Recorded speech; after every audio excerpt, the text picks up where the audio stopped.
Today I'm going to show you the fastest way to dry out your bucket scraps. Okay, so a lot of potters are terrified of having plaster in their studio. They think it's going to mess up their clay, mess up their finished vessels, everything's going to explode in the kiln. That has not been my experience. I'm not saying that that's not possible, but I've been working a lot with plaster and I've never had that happen. So this is a plaster.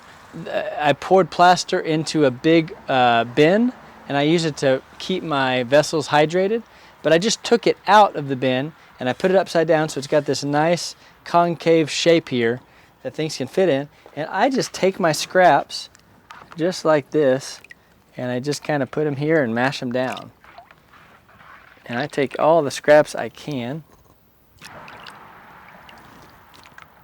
Oh, got a sponge in there. Don't dry out your sponge. It won't hurt the sponge, but it won't, when you go to reclaim it, when you do stack and slam wedging, it will be not the best for you. Now I'm going to kind of mash it down here and get it kind of uniform. Okay, what time is it, New Gray? 1:53. 1:53, okay.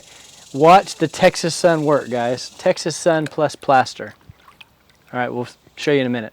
Okay, so it's almost 4 o'clock, so it's just under 2 hours, just about almost exactly 2 hours. And you can see things have pretty much dried up. You can see it's even starting to crack in here where it's dry. And let's just see, you can kind of peel this up. Look at that. Some of this is a little too dry, but that's okay. Just kind of peel it up like that. Get all that I can up here. What I can't, I'll just leave. This is actually a pretty good consistency. Okay, let me show you how I'm going to stack and slam this now. Let's go back in the garage.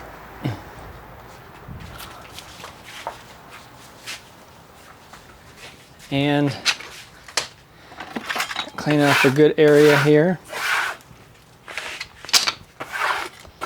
And so I use this thing right here. It's just a wire.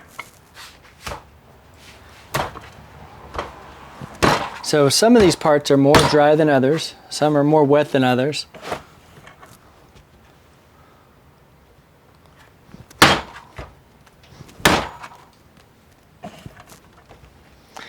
This is probably a little more dry. Just 2 hours in that sun. This is on the drier side of what I would want to throw. If you do this 20 times, this will be as consistent as any clay you get out of the bag.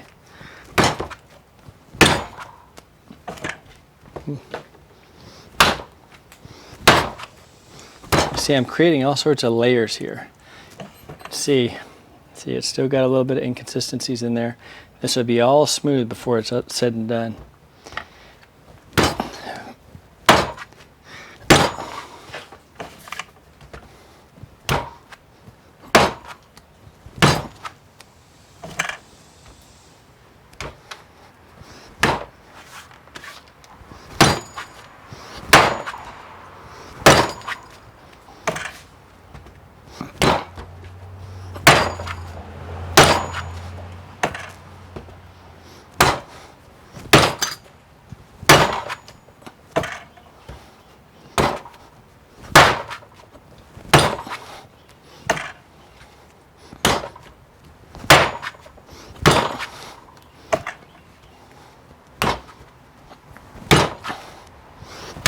Okay, let's see how it's looking.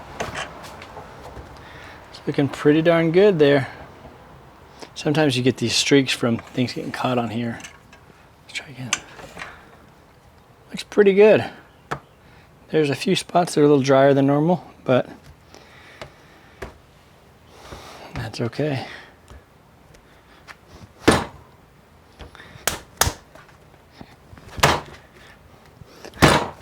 What would I do next? Let's see how much clay this was to reclaim. So if I measure this, y'all saw this came out of the scrap bucket a couple hours ago. That's almost 4.5 pounds of clay, 4 pounds, 5 ounces of clay that just came out of the scrap bucket. That's 4 mugs right there. 4 mugs out of the scrap bucket. I'm MJ, thanks for watching and keep on learning.